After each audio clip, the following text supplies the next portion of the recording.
Alors, à mon avis, cette initiative, mais on aura l'occasion d'insister, de revenir sur ces points-là, elle a les défauts suivants. D'abord, elle est prématurée. Prématurée parce que, comme je vous l'ai dit, les initiants ont lancé cette initiative alors même que le Parlement était en train de plancher sur un projet de loi visant à mettre en œuvre la première initiative. Ça, c'est le premier défaut, prématuré. L'initiative a voulu, et c'est le deuxième défaut, elle a ainsi court-circuité le Parlement. Parce que si vous lisez l'initiative, vous verrez que c'est un texte qui comporte 3 pages, très détaillé, et qui comprend des textes, c'est un texte qui est plutôt de nature législative. Donc il a fait le travail, l'UDC a fait le travail en lançant cette initiative, travail qu'aurait dû faire le Parlement.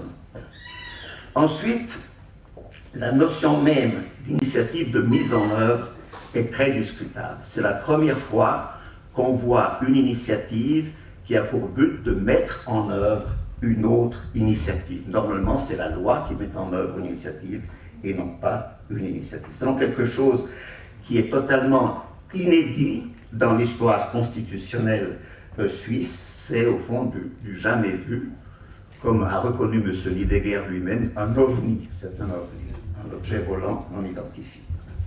J'ajouterai encore, et c'est un autre défaut, c'est que le titre est trompeur, car l'initiative ne se limite pas à mettre en œuvre celle de 2010, mais de manière insidieuse, elle a introduit une deuxième liste d'infractions qui n'était pas contenue dans la première initiative.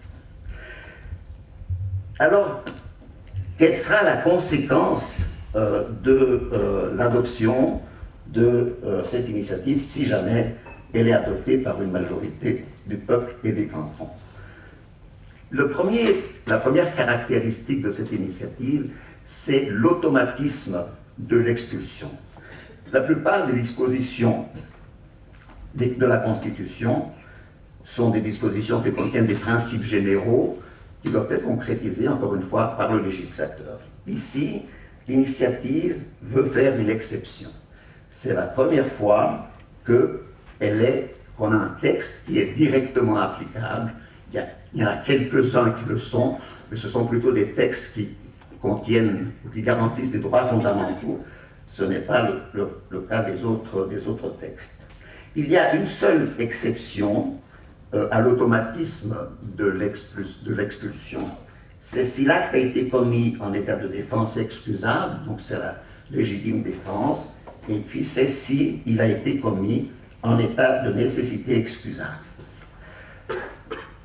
Alors cet automatisme pose un problème au niveau de la proportionnalité, parce qu'il prive le juge de la possibilité d'examiner au cas par cas si véritablement la personne qui est l'objet d'une décision d'expulsion doit être expulsée ou s'il y a un motif justifiant qu'elle ne soit pas expulsée.